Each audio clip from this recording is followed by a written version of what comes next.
Adelante, por favor. Adelante. Buenas tardes a todos. Mi nombre es Adriana Denise González Domínguez. Mi tema es evaluación del efecto del ejercicio terapéutico en pacientes con enfermedad crónico-degenerativa con fatiga. Bueno, me gustaría empezar a las diapositivas con 3 términos que me parecen importantes, los que son actividad física, ejercicio físico y ejercicio terapéutico, que aunque a veces los usan como sinónimos, pues no lo son. La actividad física es cualquier movimiento corporal producido por la contracción de los músculos esqueléticos que causan un aumento de los requerimientos calóricos con respecto al gasto energético en reposo. Las actividades físicas pueden ser una caminata lenta, hacer una cama, lavar platos, planchar, preparar la comida. Esa sería una actividad física. Y un ejercicio físico es un tipo de actividad física que consiste en realizar movimientos corporales planificados y estructurados y repetitivos con el fin de mejorar o mantener la condición física. Estos pueden ser caminar, trotar, salir en bicicleta. Y el ejercicio terapéutico, por otra parte, es la prescripción de un programa de actividad física con el objetivo de aliviar los síntomas de una enfermedad, mejorar la función, mantener o frenar el deterioro de la salud. Bueno, los cuidados paliativos en la terapia física, su papel principal en un grupo multidisciplinario es promover la actividad corporal, generar comodidad, ayudar al paciente a mantener su identidad, el mantenimiento de la vida activa hasta la muerte, entrenar habilidades remanentes, mantener la autonomía de los pacientes, incentivar la convivencia, orientar a los cuidadores, disminuir el dolor y mitigar complicaciones y obviamente pues evitar el sufrimiento. Bueno, la prevalencia mundial de enfermedades crónicas nos dice que va en aumento. La encuesta nacional sobre salud y envejecimiento en México, el ENACEM 2021, muestra que las enfermedades que afectaron a la población de 53 años y más fueron la hipertensión arterial con un 43.3%, la diabetes con 25.6% y la artritis con un 10.7%. De estos pacientes, el 62.3% percibió un estado de salud de regular a malo y se observó que conforme avanza la edad, el porcentaje de la población que presenta alguna de estas enfermedades crónicas pues va a ser mayor. La fatiga es uno de los principales síntomas informados por personas con enfermedades crónicas. Este se puede definir como cansancio, debilidad o agotamiento que persiste y que, ya sea mental o físico, que no se alivia con un descanso adecuado. Las investigaciones han demostrado que las personas con enfermedades crónicas experimentan tasas significativamente más altas de fatiga severa en comparación con las personas sanas. La fatiga puede manifestarse como dificultad en la concentración, en la memoria, el mantenimiento de las tareas y la regulación emocional. La investigación sobre intervenciones para la fatiga en enfermedades crónicas se ha centrado predominantemente en intervenciones farmacológicas, pero que pues no muestran tanta información, ya que se ha demostrado que la fatiga es un constructo multifacético que se comprende mejor a través de un lente biopsicosocial.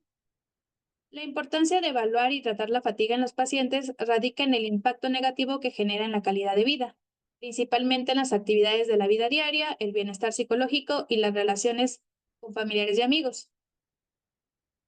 Asimismo, la fatiga se ha relacionado fuertemente con la depresión, encontrándose que los pacientes con mayor fatiga también tenían mayor depresión. También se ha demostrado que la fatiga influye en las funciones cognitivas. Estudios previos encontraron que la asociación que tenía la fatiga con la memoria, la atención sostenida, la fluidez verbal y la velocidad de procesamiento. El ejercicio con enfoque terapéutico pues va a implicar una actividad repetitiva y regulada de diferentes modalidades para aumentar la resistencia de una persona a la enfermedad. En el título de mi trabajo es Evaluación del efecto del ejercicio terapéutico en pacientes crónico-degenerativos con fatiga. La pregunta de investigación pues es ¿cuál es el nivel de fatiga en pacientes crónico-degenerativos y cómo puede el ejercicio terapéutico modificar este síntoma? El objetivo general pues va a ser determinar el nivel de fatiga en pacientes crónico-degenerativos. y el efecto de un programa de ejercicio terapéutico enviados al Servicio de Medicina Física y Rehabilitación del Hospital Regional Presidente Juárez Iste, aquí en la ciudad de Oaxaca. En los objetivos específicos va a ser evaluar el nivel de fatiga presente en los pacientes con enfermedades crónico-degenerativas, y el segundo objetivo va a ser evaluar si la aplicación de ese programa terapéutico modifica la fatiga, y el tercer objetivo va a ser evaluar el impacto que tiene el programa de ejercicio terapéutico en la esfera psicoafectiva. La hipótesis, pues, es que los pacientes con enfermedades crónico-degenerativas presentan fatiga de moderada a total de forma común, la cual puede mejorar con ejercicio terapéutico, teniendo como beneficios mejora en el estado de ánimo, disminución del dolor, prolongar la funcionalidad y mantener la integridad física y emocional del paciente. En la metodología, pues el sitio va a ser el Hospital Regional Presidente Juárez del Iste, el periodo de julio de este año a diciembre de este mismo año. Y el material, bueno, van a ser las hojas con las escalas impresas, bolígrafo, bastón, ligas o bandas de resistencia, un balón de plástico chico, una pelota, un espejo de cuerpo completo y una escalera de agilidad. En los criterios de inclusión, bueno, van a ser pacientes adultos mayores de 50 años, sin distinción de sexo, con diagnóstico de enfermedad crónica no curable y que acepten participar en el estudio. Y los criterios de exclusión pues van a ser pacientes menores de 50 años, con diagnóstico de enfermedad crónica oncológica y que no acepten participar en el estudio. Pues las pruebas o cuestionarios que se van a utilizar van a ser la escala de ansiedad y depresión de Beck, la escala para evaluar la fatiga, el inventario breve sobre la fatiga, la escala para valorar el esfuerzo, que es la escala de Borg, y el cuestionario del sentido de la vida. En la metodología, bueno, en la selección de pacientes, posterior a una valoración médica especializada, se va a buscar la referencia al servicio de medicina física y rehabilitación. Se le va a proporcionar al paciente una solicitud de consentimiento informado, y si acepta, entonces se inicia la evaluación fisioterapéutica de los pacientes para determinar los objetivos que se van a tener en terapia física, y posteriormente se vuelve a revalorar a los pacientes con las escalas que ya había mencionado. Y hasta ahí voy. Voy a cerrar la pantalla. Muy bien. Pues muchas gracias a la licenciada González Domínguez, a Adriana Denise, por presentarnos el avance de su trabajo de esta área tan interesante de la terapia física en cuidados paliativos, un área que, por supuesto, requiere que se explore ampliamente, y estas aportaciones que hacen nuestros licenciados en terapia física que están haciendo la maestría seguramente van a lograr ese propósito. Muchas gracias, Adriana. Vamos a continuar entonces con el siguiente trabajo de investigación, que es del área de psicología. Como ustedes saben, nuestra maestría es transdisciplinar, y hay diferentes integrantes de la maestría que son de las diferentes especialidades. Y Moreno Varela Eva Lorena es psicóloga y nos va a presentar su avance de su estudio de investigación que se llama Experiencias de familiares de personas con patología dual, una mirada desde los cuidados paliativos. Adelante, Eva Lorena, por favor.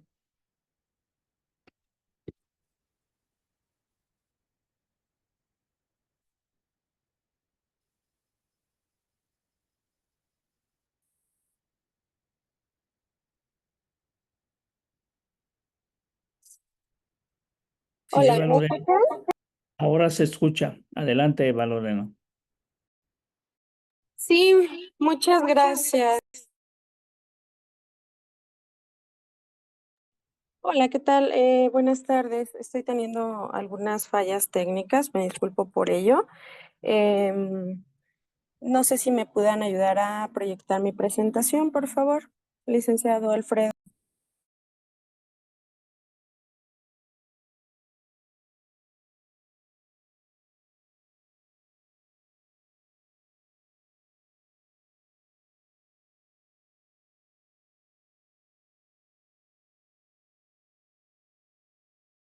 Bueno, parece ser que ahí tenemos ya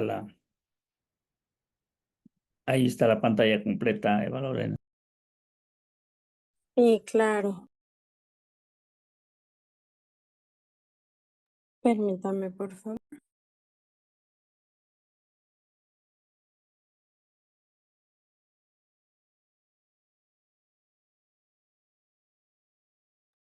Ahora sí, hola, ¿qué tal? Buenas tardes a todos. Mi nombre es Eva Lorena Moreno Varela.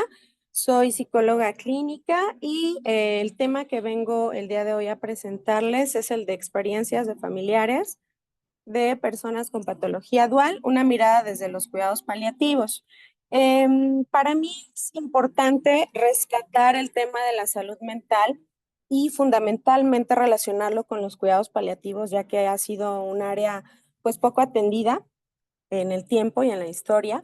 Y bueno, pues creo que es importante dentro del proyecto de integralidad o de esta visión que tenemos actualmente de ellos. La que sigue, por favor.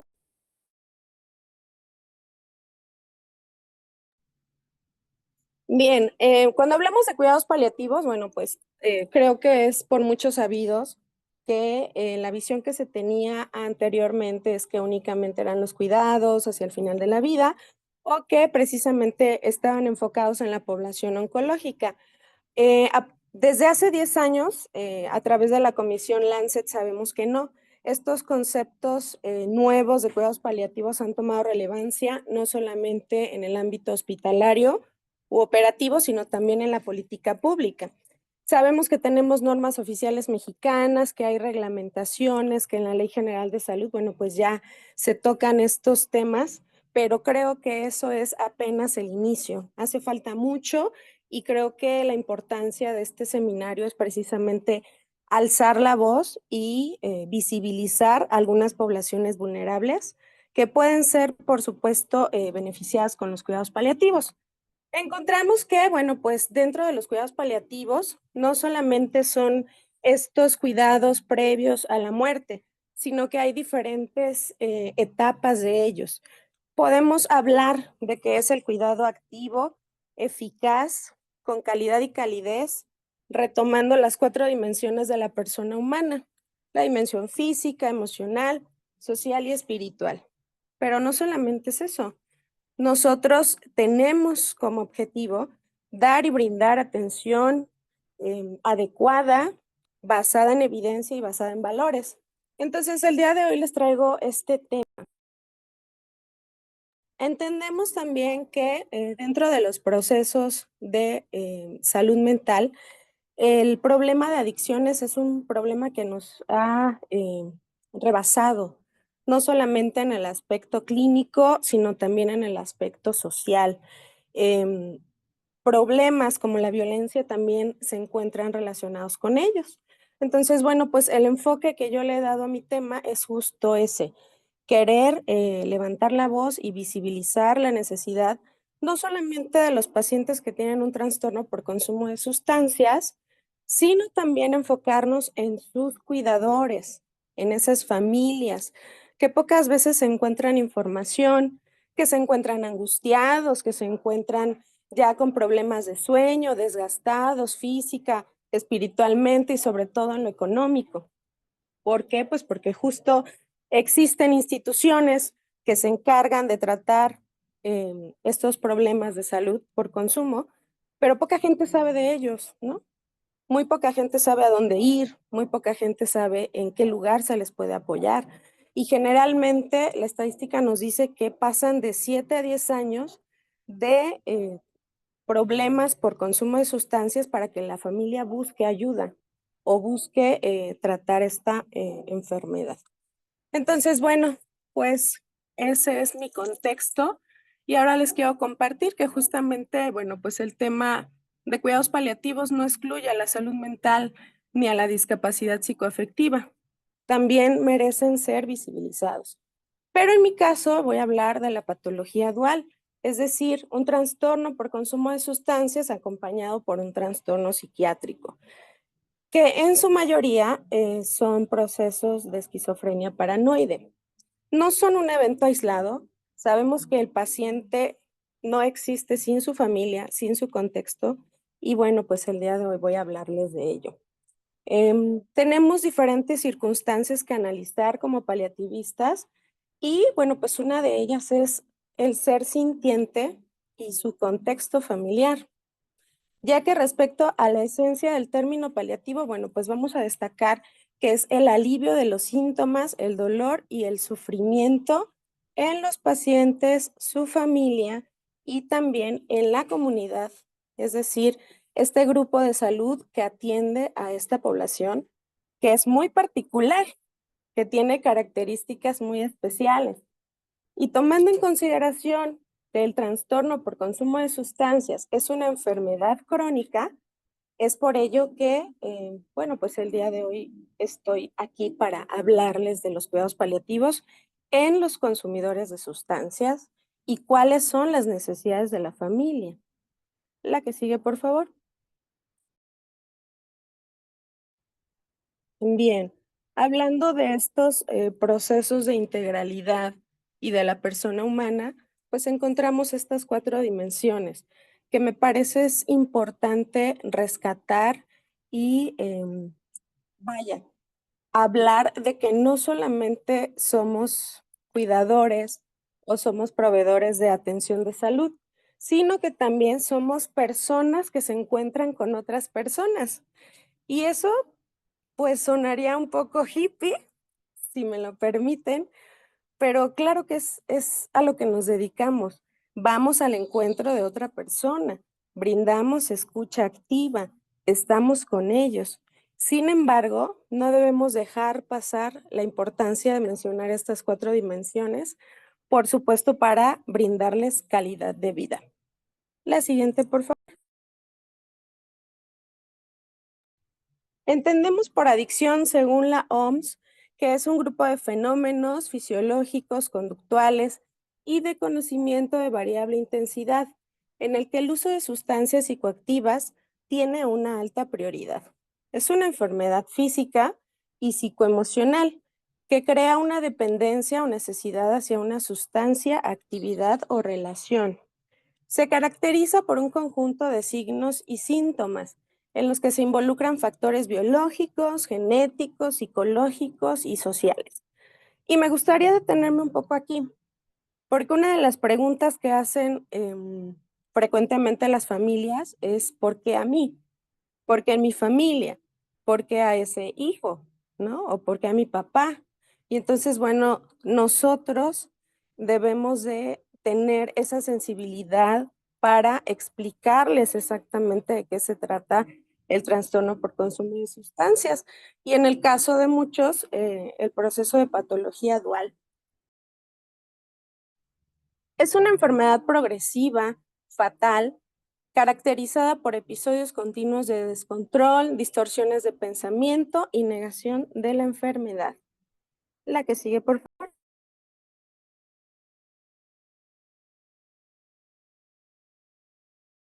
Por otro lado, la patología dual, bueno, pues es un término internacionalmente conocido en psicopatología que se define como esta coexistencia de 2 variables, el trastorno por consumo y algún tipo de trastorno psiquiátrico. Es decir, que hay 2 situaciones por atender. El problema de consumo con todas las variables, con todo lo que sucede a nivel social, a nivel familiar, pero también qué es lo que está pasando cuando nosotros acompañamos para dar un diagnóstico como em, em, esquizofrenia, ¿no? Es decir, la persona o el familiar que tenían ya nunca va a ser igual al que recuerdan. Por supuesto, para la familia es complejo.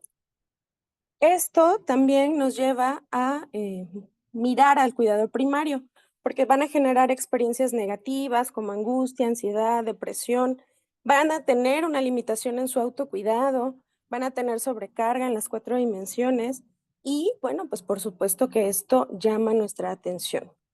La que sigue, por favor. Es fundamental realizar una adecuada psicoeducación con relación a los trastornos y el tratamiento, tanto en los pacientes como en la familia, con el objetivo de que utilicen esa información para mejorar la adherencia al tratamiento.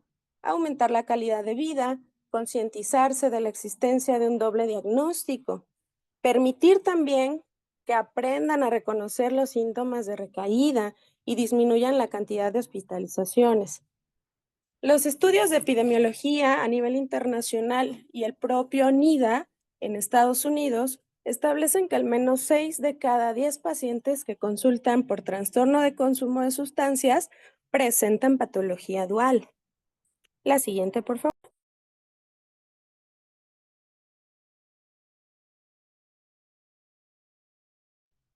Y bien, hablando propiamente de la familia, bueno, vamos a encontrar que es una unidad ecosistémica de supervivencia, a través donde se logra consolidar a través de los rituales cotidianos, los mitos, las ideas acerca de la vida y por supuesto de la muerte.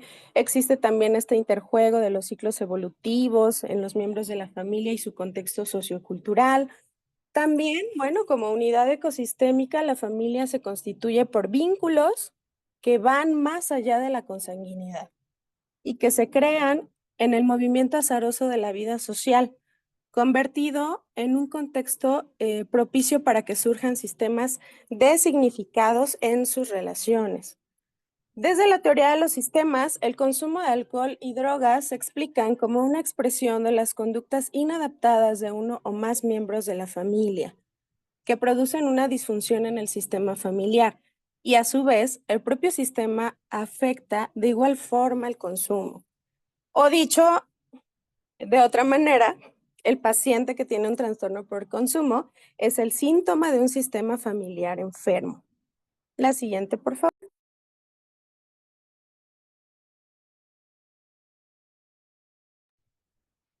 La siguiente, por favor. Bien.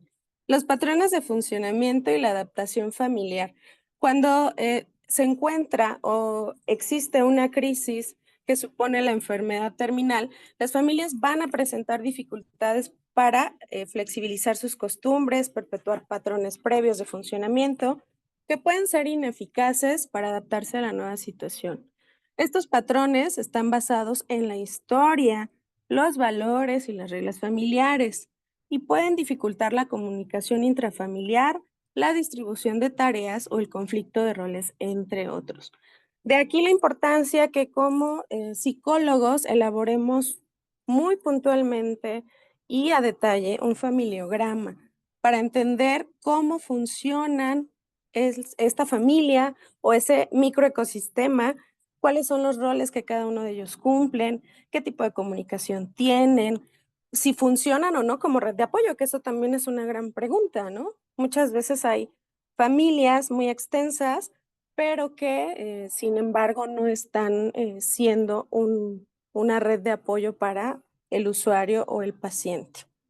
Y entonces tendríamos que buscar una red de apoyo externa o algo que se llama apoyo social. La siguiente, por favor. Bien, este es un ejemplo de un familiograma, es un esquema que cuenta con símbolos de los miembros masculinos y femeninos. Se hace en una suerte de árbol genealógico donde cada línea va a determinar si son pacientes que se encuentran vivos, pues, pacientes o personas que hayan fallecido, cuáles son las alianzas familiares, por ejemplo, ¿no? Ahí tenemos una alianza familiar marcada en un círculo. Si es un divorcio, si es una relación conflictiva, si es un vínculo emocional y no solamente familiar, entre otras características. La siguiente, por favor. Bueno, la posibilidad de la narrativa en la salud mental. Entendemos que los temas de salud mental, desgraciadamente, no son en todos los contextos socialmente aceptados, ¿no? Generalmente en algunas poblaciones las personas no quieren ir al psicólogo porque no están locos o no quieren ir al psiquiatra por el mismo motivo. Cuando nosotros empezamos a trabajar con estas poblaciones, una de las cosas que nos lleva más tiempo generar es eso, ¿no? Romper un poco con ese sistema de creencias sociales de que yo por qué voy ahí, yo no estoy loco, yo no tengo un problema, el psicólogo, ¿qué va a saber de mi vida? Entonces, nos enfrentamos a muchas barreras de creencias y de contextos socioculturales. Entonces, la posibilidad de poner esos temas y enfocarnos en la narrativa, es decir, en las experiencias de las personas, es muy importante. No solamente vamos a hablar en investigación de números, que sí, claro, son valiosos, pero ¿qué pasa con el resto? ¿Qué pasa con esta experiencia? ¿Qué pasa con este sufrimiento? ¿Qué tanto el sufrimiento o la parte espiritual cabe en un número o en un porcentaje o en una gráfica? Yo lo dejo a su análisis y para que se lo lleven de tarea. La posibilidad de la narrativa en la salud mental, bueno, pues es el abordaje de las experiencias de estas personas con discapacidad psicosocial. El modelo narrativo parte de la tradición hermenéutica, aporta datos, no precisamente contrarios, sino diferentes a los de otros tipos de investigación, según Menéndez. El estudio presentado también busca llevar a cabo un acercamiento fenomenológico con el objetivo de realizar un análisis de aspectos complejos de la vida humana. Este enfoque está orientado a la descripción e interpretación de las estructuras fundamentales de la experiencia vivida, el reconocimiento del significado de valor de esta misma. La siguiente, por favor.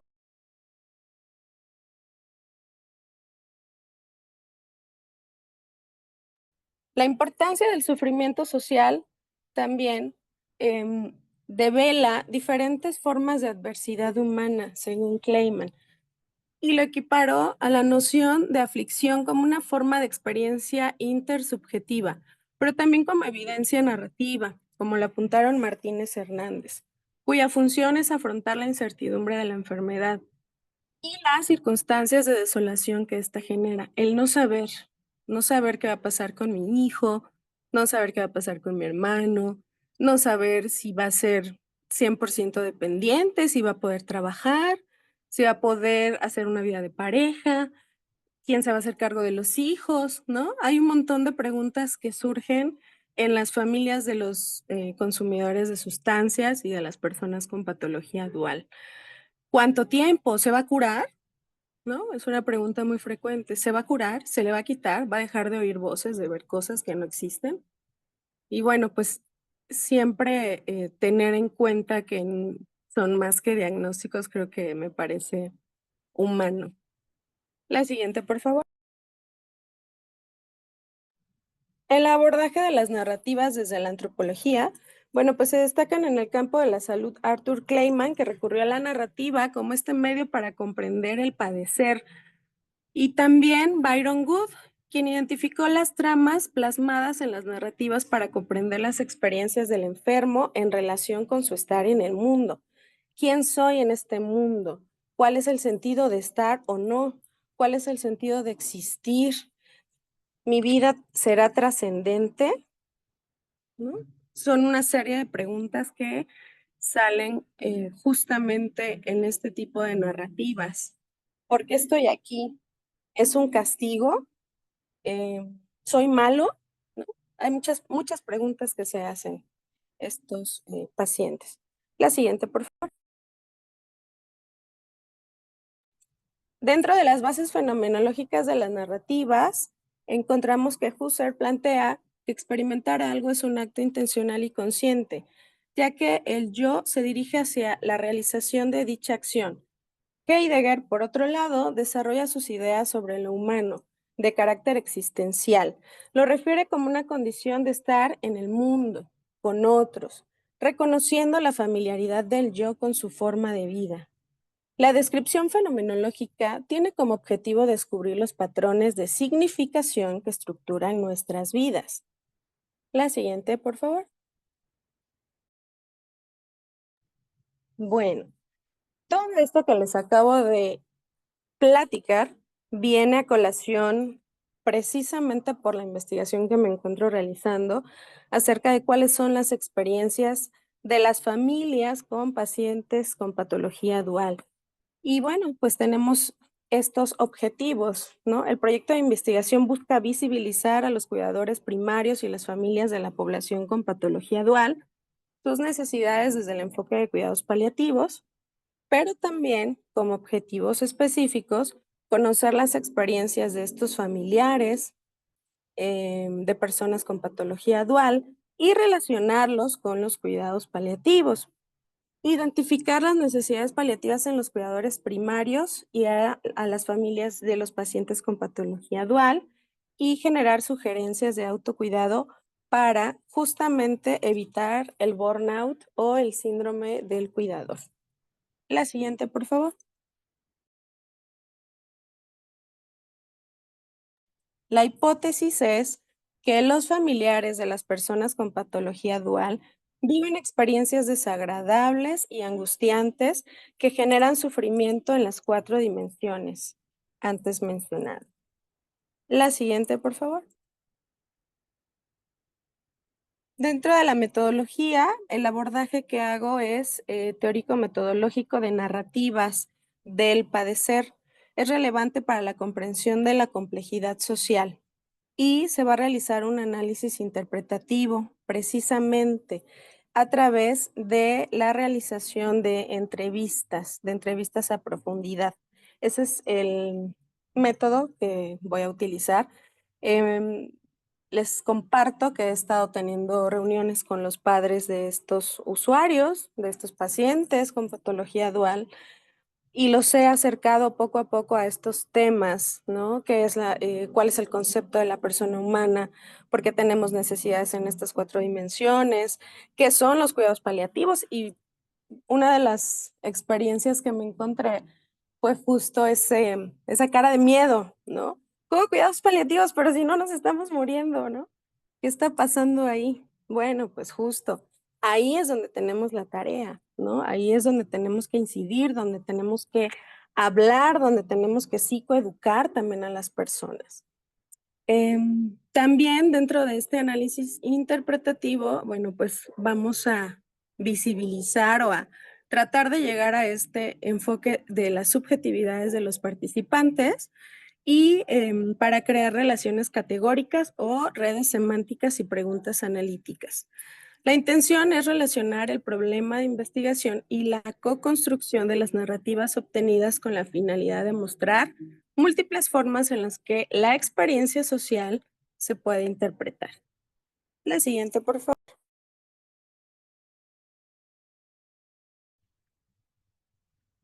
Dentro de las narrativas en los textos, bueno, pues vamos a encontrar también que una vez que se realicen las entrevistas que tienen que estar videograbadas, previo al consentimiento informado y el asentimiento de estos familiares, bueno, pues voy a transcribir los audios de las entrevistas y complementar la transcripción con estas notas de observación.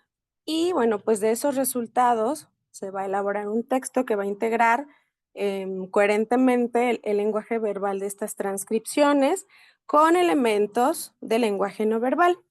Y posteriormente vamos a pasar a la fase de análisis para reorganizar las experiencias de vida co-construidas en un texto con varios episodios que pretenden ilustrar y acompañar el análisis. La siguiente, por favor.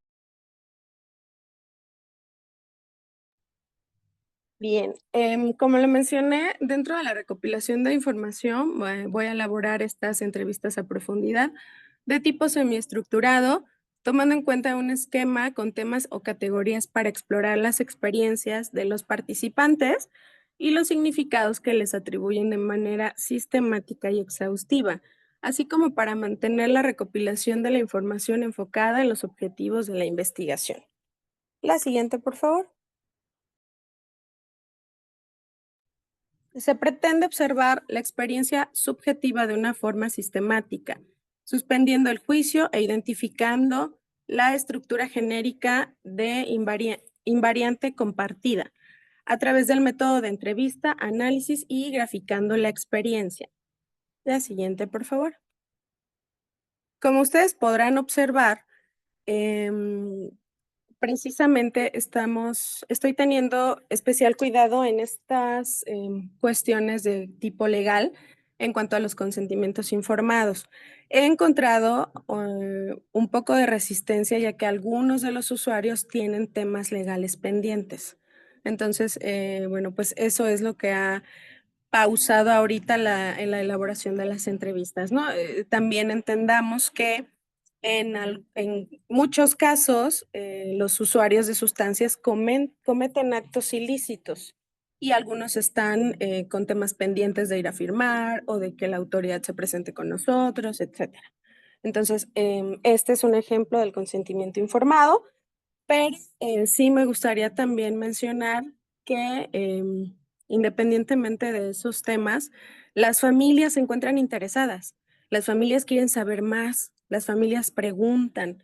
Yo los veo 2 domingos al mes y siempre están ávidos de preguntar y qué más puedo hacer y a dónde puedo ir. Oiga, el medicamento está muy caro, ¿qué me recomienda? ¿No? Y entonces siempre tratando de buscar mirar el aspecto social y económico de ellos, es que buscamos también estos apoyos externos, ¿no? La siguiente, por favor. Bueno, pues esto ha sido mi tema el día de hoy. Agradezco mucho la asistencia y la escucha de todos. Para mí es un honor pertenecer a esta maestría. Muchísimas gracias. Muchas gracias a Eva Lorena Moreno Varela por este interesante estudio de investigación que nos comparte.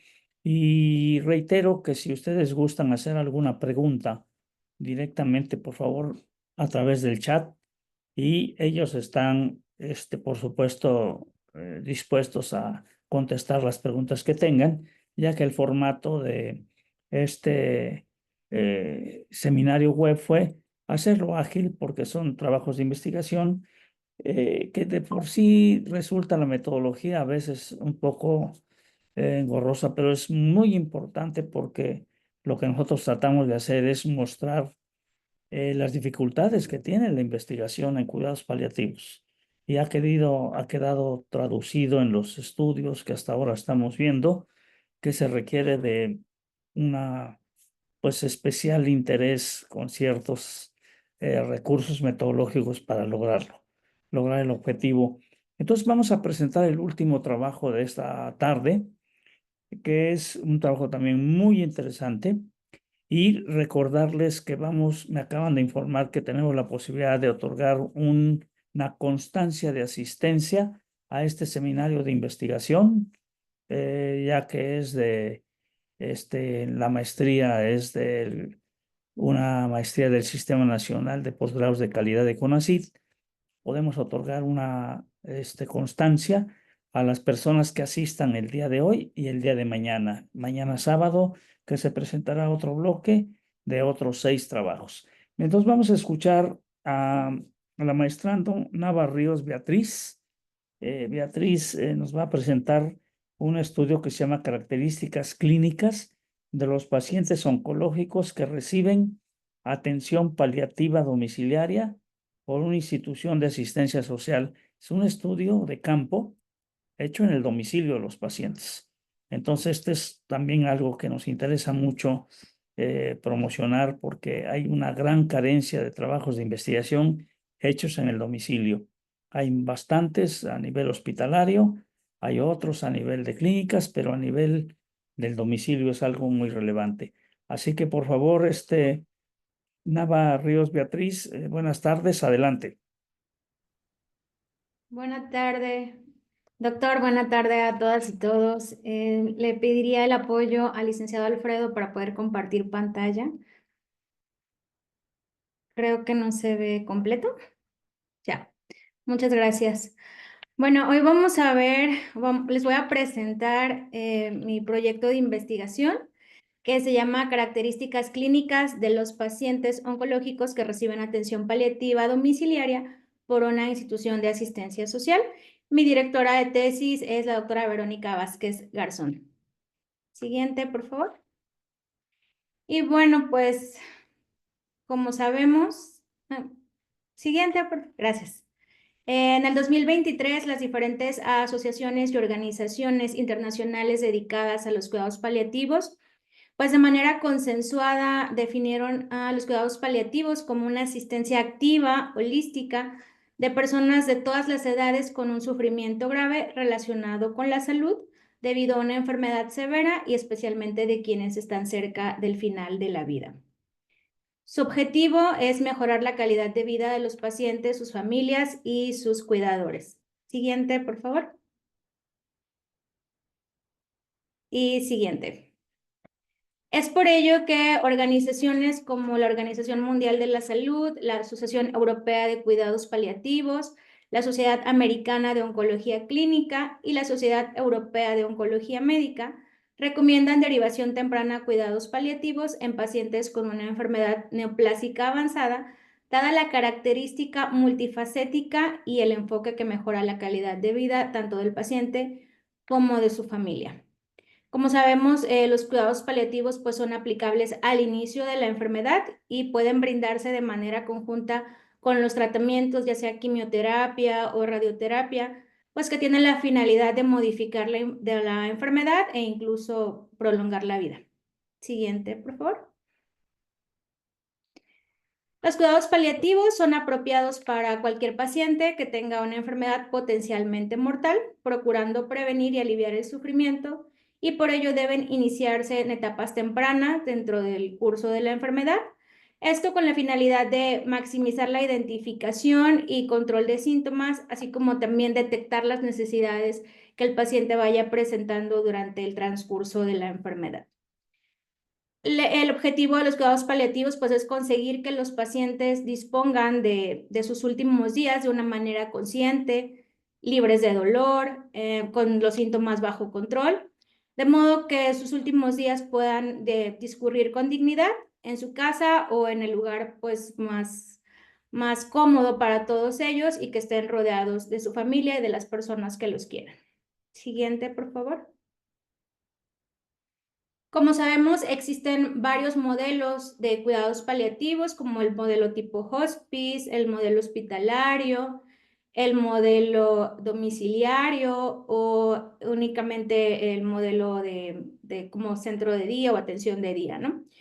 Y bueno, estos modelos varían mucho en la literatura actual y también en la práctica clínica, todos son muy diferentes. En el modelo de cuidados paliativos domiciliarios, pues se pueden ofrecer en cualquier momento de la trayectoria de la enfermedad y continuar como un servicio de apoyo para los pacientes que reciben tratamiento curativo de la enfermedad. Y en este caso nos vamos a enfocar en los cuidados paliativos domiciliarios. Actualmente en nuestro país existen muy pocos modelos de cuidados paliativos domiciliarios. Solamente el IMSS creo que cuenta con 45 unidades de este tipo que atienden a pacientes crónicos. El resto del país tiene muy poquitos o solamente están centralizados pues, en las grandes ciudades o incluso en los institutos nacionales se ha intentado tomar este modelo y llevarlo a cabo. Siguiente, por favor. Y pues bueno, dada la necesidad de los cuidados paliativos domiciliarios y el acceso limitado en nuestro país, se realizó una revisión literaria sobre los modelos de atención de cuidados paliativos. Esta revisión sistemática realizada se hizo en la plataforma MESH de PubMed, utilizando los términos Oncology and Palliative Care Patients, Palliative Care and Advanced Cancer, Home-Based Palliative Care, y utilizando el método PRISMA, eliminando duplicados e incluyendo revisiones sistemáticas y metaanálisis enfocados a necesidades específicas. Se usaron términos como Home-Based Palliative Care in Patients with Advanced Cancer, encontrando únicamente 6 resultados, y Palliative Home Care, Prevalence of Symptoms, son 2. Como podemos ver, pues nuestra revisión sistemática o nuestra literatura está muy limitada en este tipo de atención domiciliaria. Siguiente, por favor. Es por ello que ante la necesidad de los cuidados paliativos domiciliarios y que no hay suficiente investigación, pues el Sistema DIF Municipal de Jalapa inició un proyecto a partir del 2022 sobre cuidados paliativos domiciliarios, considerando que nuestro municipio cuenta con 488,531 habitantes de acuerdo con datos del INEGI, de la cual 166,522 viven en situación de pobreza, lo que equivale a un 37,6%. un 42.1% de esta población vive con discapacidad por alguna enfermedad y el 27.8%, lo equivalente a 136.250 personas, no cuentan con seguridad social o presentan difícil acceso a los servicios de salud. Es por esto que se decide realizar este proyecto de cuidados paliativos domiciliarios. Además, el INEGI también reportó que aproximadamente 5,000 personas mueren anualmente en la ciudad de Jalapa por enfermedades crónicas, cardiovasculares y tumores. Siguiente, por favor. Pero para poder llevar a cabo este tipo de proyecto de atención domiciliaria, pues que debe ser gratuito, además, por ser una institución de asistencia social y que brinde atención oportuna a los pacientes y sus familias que se encuentran en situación de vulnerabilidad y que viven en el municipio de Jalapa a través de una coordinación interinstitucional. Es decir, la institución, al ser de asistencia social y no pertenecer a ningún tipo de sistema de salud, pues no puede realizar la compra de medicamentos, por ejemplo. Entonces se realiza un convenio con los hospitales de los servicios de salud de Veracruz, en el que nosotros podemos ir y brindar la atención domiciliaria al paciente, pero uno de los hospitales más cercanos puede donarnos el medicamento o los insumos que nuestro paciente vaya presentando, vayan necesitando. Perdón. Siguiente, por favor. Pero entonces ya tenemos los convenios, ya tenemos el proyecto bien bonito, bien plasmado, pero para poder llevarlo a cabo, ¿qué nos falta? Pues estudiar a nuestra población. Como sabemos, pues los cuidados paliativos podemos tener pues, un universo muy amplio, entonces en este caso nos vamos a basar únicamente en los pacientes oncológicos y vamos a analizar sus características clínicas de los pacientes que son atendidos en esta institución de asistencia social. Siguiente, por favor. Y bueno, tenemos como objetivo general evaluar los síntomas físicos de los pacientes oncológicos durante la atención paliativa domiciliaria y como objetivos específicos calcular la frecuencia de los síntomas detectados en pacientes atendidos en su domicilio, describir también los síntomas físicos más frecuentes detectados en la valoración y evolución del paciente que recibe los cuidados paliativos domiciliarios. Siguiente, por favor. Y bueno, ¿cuáles son los síntomas más frecuentes que presentan los pacientes oncológicos que reciben atención paliativa domiciliaria por una institución de asistencia social? Esa sería nuestra hipótesis. Y pues para nuestra metodología, siguiente, por favor. Tenemos, nuestra población va a ser pacientes oncológicos en fase avanzada o terminal de la enfermedad y en condiciones de alto grado de vulnerabilidad que son atendidos en el sistema DIF municipal Jalapa.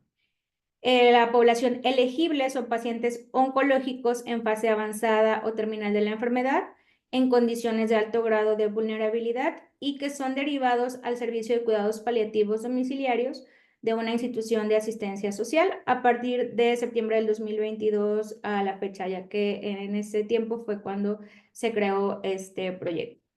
Siguiente, por favor.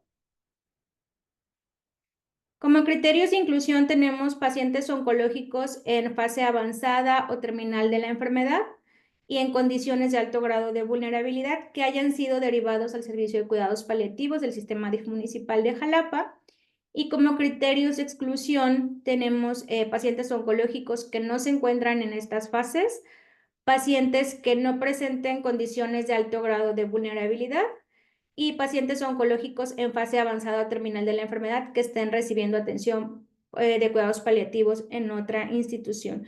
De alto grado de vulnerabilidad nos referimos, por ejemplo, a los pacientes o a la población que atiende el sistema DIF, que son personas pues, que de muy bajos recursos, que viven en colonias marginadas, que les cuesta muchísimo llegar a la ciudad de Jalapa o llegar a un hospital, que no cuentan con un centro de salud, pues que no tienen dinero para recibir esta atención, ¿no? Y la estrategia de recolección de información, bueno, los datos serán obtenidos de la hoja de referencia y del historial clínico con el que se cuente. Hago mención a esta hoja de referencia porque al tener estos convenios con los hospitales, a lo mejor el hospital puede detectar, bueno, mi paciente requiere cuidados paliativos, pero se tiene que ir a su casa y su casa está en una colonia que llega, no sé, no hay ni paso, por ejemplo, algunas tenemos así, y no puede regresar al hospital. Entonces también como tenemos el convenio con ellos y al final son también quienes nos proporcionan el medicamento, pues nosotros podemos ir y brindarle esa atención al paciente. Entonces, en ese momento es cuando también se puede hacer una hoja de referencia para nosotros. Siguiente, por favor. Bueno, como recursos materiales, pues es la hoja de recolección de datos que nosotros la creamos, donde incluimos nombre, edad, sexo, el diagnóstico y, bueno, la evaluación de síntomas es mediante el ESAS, la funcionalidad mediante la escala de Karnofsky y también evaluamos el índice paliativo pronóstico. Bueno, además de su historial clínico, ¿no? En cuanto a recursos humanos, pues el médico realizará el protocolo de investigación y el análisis de los datos obtenidos, recolectará la información en la hoja de recolección de datos, así como la búsqueda de la literatura para la elaboración de este protocolo y recolección de información para la presentación de resultados. Siguiente, por favor. Siguiente. Y pues, ¿cómo vamos, no? Siguiente, por favor. Pues al crear este proyecto se denominó Cuidados Paliativos para Todos, para que todas las personas del municipio de Jalapa puedan tener acceso. El equipo está conformado por un médico paliativista, un médico pasante del servicio social, por el servicio de enfermería, contamos también con psicólogo, con nutriólogo y con trabajadores sociales. El DIF nos proporciona el transporte y mediante el convenio de los hospitales, con los hospitales es como obtenemos los demás recursos, como el medicamento o algún otro insumo. Pero además evaluamos la situación de la vivienda de cada uno de nuestros pacientes y mediante los apoyos que otorga el sistema DIF municipal, podemos incluso mejorar las condiciones de vida de nuestros pacientes. Siguiente, por favor. Entonces, siguiente. Siguiente. Gracias. Aquí les presento una de las colonias a las que vamos, cómo son los caminos a los que nos enfrentamos. Y esta colonia está a 40 minutos de la ciudad de Jalapa. Siguiente, por favor. Y este fue uno de nuestros pacientes que fuimos a ver. Esas son las condiciones en las que se encuentra su casa, en las que vive. Siguiente, por favor. Y ese también es otro de nuestros pacientitos visitados. Siguiente, por favor. Él es uno de nuestros pacientes, se llama Ernesto, él fue regresado del Hospital General de México y llegó con nosotros porque necesitaba medicamentos porque tenía mucho dolor. Siguiente, por favor. A él pudimos ayudarle para el control de síntomas, el control del dolor, pero incluso también pues apoyar a su familia con despensas, con material de curación. Quiero aclarar que todas las fotos que estoy presentando aquí contamos con el permiso de cada uno de nuestros pacientes y de los familiares, tanto para la proyección en estas diapositivas como para la publicación. Siguiente, por favor. Y siguiente, si quieres, Jonas. Bueno, ella es nuestra paciente Elena también, ella llegó con nosotros por un cáncer renal, ella estaba siendo tratada en el Centro Estatal de Cancerología, la enviaron a casa, pero ella se acercó con nosotros para solicitarnos un refrigerador para guardar algunos de sus medicamentos y pudimos apoyarla también en este sentido, además de brindarle la atención paliativa. Siguiente, por favor. Y bueno, siguiente, por favor, aunque este proyecto se basa únicamente en los pacientes oncológicos, pues nosotros sí atendemos oncológicos y no oncológicos, incluso tenemos un área de rehabilitación para pacientes con Parkinson, ellos son algunos de nuestros pacientes que estamos atendiendo también ahí. Siguiente, por favor. Ella también fue una de nuestras pacientes. Siguiente, por favor, a quien pudimos brindarle la atención paliativa domiciliaria y además le otorgamos una silla de ruedas para que pudiera su familia pues movilizarla. Siguiente, por favor. Y bueno, además de brindar la atención, pues directamente domiciliaria y todo, también les damos seguimiento mediante videollamadas. Siguiente, por favor. Y hace unas semanas nos fue entregada esta unidad de médica móvil, donde pues, nos va a facilitar también la llegada a estos tipos de colonias para poder brindar una mejor atención a cada uno de nuestros pacientitos. Y pues esta investigación no ha terminado, a pesar de que ya les mostré algunas fotos, pues no tenemos todavía los resultados, porque incluso como estamos obteniendo tantas cosas y nos estamos enfrentando a los pacientes de una manera, pues ya domiciliaria, o sea, más cercana, yo creo que es importante que en este seminario de investigación no solo valoremos las características clínicas, sino también a lo mejor agregar las características sociales o las características espirituales. Y pues muchísimas gracias por su atención. Muchas gracias a Nava Ríos Beatriz por este interesante avance de su proyecto de investigación que revela todo el trabajo que hay atrás de ir a un domicilio y la atención de estos pacientes que lo requieren. Muchas gracias, Beatriz. Pues con esto vamos a dar por terminada esta parte de nuestro seminario de investigación de esta tarde.